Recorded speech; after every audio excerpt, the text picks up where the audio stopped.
Tu veux perdre du poids, alors tu fais tout ce que tout le monde te conseille. Tu fais du cardio, tu cours, du vélo, de l'elliptique. Tu sors de la salle, t'es trempé. Et en plus de ça, en rentrant chez toi, t'es persuadé d'avoir brûlé un maximum de calories. Tu te sens toujours fatigué, vidé et même parfois démotivé. Si tu t'es reconnu dans ce que je viens de dire, alors reste bien jusqu'à la fin de cette vidéo parce que je vais t'expliquer exactement pourquoi tu es dans cette situation et comment tu vas pouvoir changer la donne et avoir des résultats. On nous a toujours répété que pour perdre du poids, il fallait faire du cardio. Alors inconsciemment, tu te dis que au plus tu transpires, au plus tu perds de poids. Mais laisse-moi être direct avec toi. Le cardio à outrance ne relancera pas ton métabolisme. Au contraire, il pourrait même le ralentir encore plus. Je sais ce que tu vis parce que je suis passé par là. À 19 ans, j'étais en surpoids, j'avais envie de perdre du poids et la première chose qui m'est venue en tête, c'était de courir pendant des heures. Tous les soirs, je mettais mes baskets et j'allais courir pendant 1 heure, 1 heure et demie après le travail alors que j'étais complètement fatigué parce que je faisais un emploi de bureau. Je faisais aussi du vélo en salle et je me la tuais sur l'elliptique et oui, je transpirais un max. Je me donnais à fond et pourtant, quand je montais sur la balance, il n'y avait aucun changement. Et tu sais ce qui est pire que de ne pas avoir de résultats?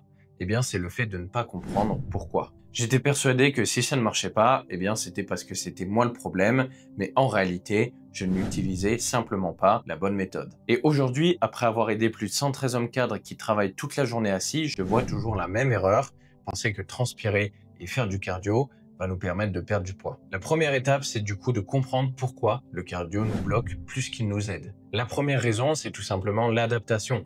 Ton corps est une machine incroyable qui est programmée pour survivre. Et quand tu vas te mettre à courir, oui, au début, tu vas brûler, mais au fur et à mesure du temps, ton corps va apprendre à s'adapter et à économiser son énergie. Ce qui te demandait 400 calories au début va progressivement évoluer vers 350, puis 250, et au final, tu reviens à faire le même effort pour brûler moins de calories. C'est un petit peu comme si tu étais une voiture qui, au fur et à mesure du temps, apprenait à brûler moins de calories pour faire la même distance. Et ça, c'est frustrant parce que tu fais le même effort au quotidien et tu as de moins en moins de résultats. Ensuite, le cardio intensif va fatiguer ton système. Ton corps n'est pas fait pour accumuler des heures de cardio tous les jours, surtout si tu passes déjà des journées bien stressantes. Imagine-toi sortir de 9 heures de travail stressant avec la tête dans les mails, dans les réunions, etc.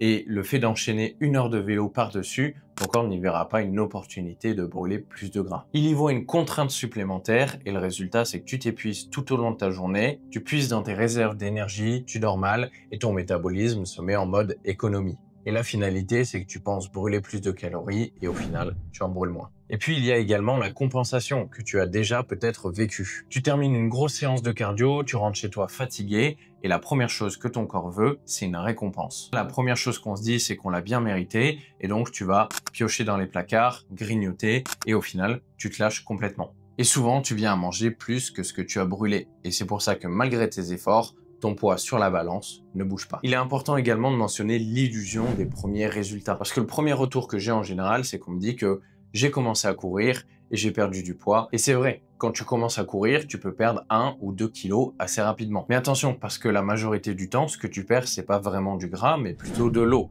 Ton corps se vide, tu perds du glycogène et tu penses que tu as perdu du gras. Mais au bout de quelques semaines, tout s'arrête. Et c'est là que la descente aux enfers commence. Tu cours plus longtemps, plus souvent, et pourtant, les résultats ne sont toujours pas là. Et tu commences à croire que c'est ton corps qui résiste, alors qu'en réalité, tu n'as pas choisi la bonne stratégie, mais ce n'est pas de ta faute. Le vrai problème du cardio, ce n'est pas qu'il est mauvais en soi, parce que si tu aimes ça et que ça te vide la tête, alors continue, il n'y a aucun souci. Mais croire que c'est l'outil principal pour pouvoir perdre du poids, eh bien c'est faux. Car comme je te l'ai expliqué, le cardio ne change pas ton métabolisme, il peut même le diminuer. Donc ce dont tu as besoin aujourd'hui, c'est d'une stratégie spécifique qui va te permettre de relancer ton métabolisme. Ce qu'il faut comprendre, c'est que ton corps brûle des calories en 24-24. Que tu sois en train de travailler, assis au bureau, en réunion ou même en train de dormir, ton corps brûle des calories et c'est ce qu'on appelle le métabolisme basal. Et ton objectif ne doit pas être de brûler un petit peu plus sur 1 heure avec de la course, mais plutôt faire en sorte que ton métabolisme brûle plus tout au long de la journée. Et voilà concrètement comment est-ce que tu peux faire. Premier point, c'est de restructurer ton alimentation. Ici, la vision qu'il faut avoir, c'est un équilibre entre ce dont tu as besoin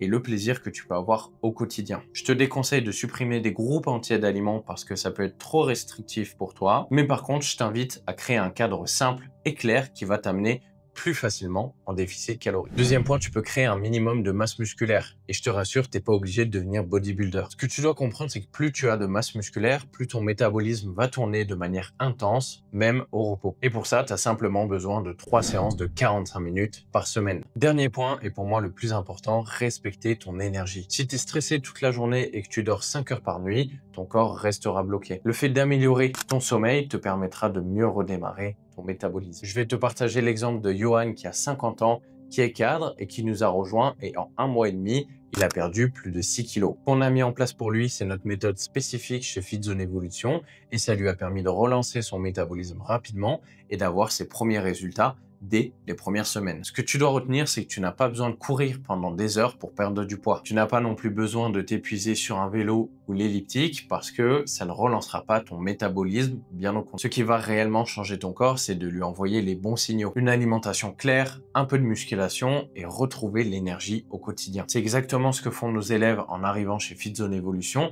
et en moyenne, ils perdent 8 à 10 kilos sur les 3 premiers mois de l'accompagnement. Et tout ça, je te rassure, c'est sans frustration, sans passer des heures à la salle ou même supprimer sa vie sociale. Donc si aujourd'hui tu veux arrêter de tourner en rond, enfin perdre les kilos que tu as en trop et mettre en place une stratégie claire, simple et adaptée à ton rythme de vie, je t'invite à cliquer sur le premier lien qui est en description. Tu vas pouvoir accéder à une vidéo 100% exclusive qui t'explique exactement notre méthode étape par étape et comment elle va pouvoir t'aider. Donc clique sur le premier lien en description et je te revois de l'autre côté. Merci pour ton attention, c'était Fitval, salut.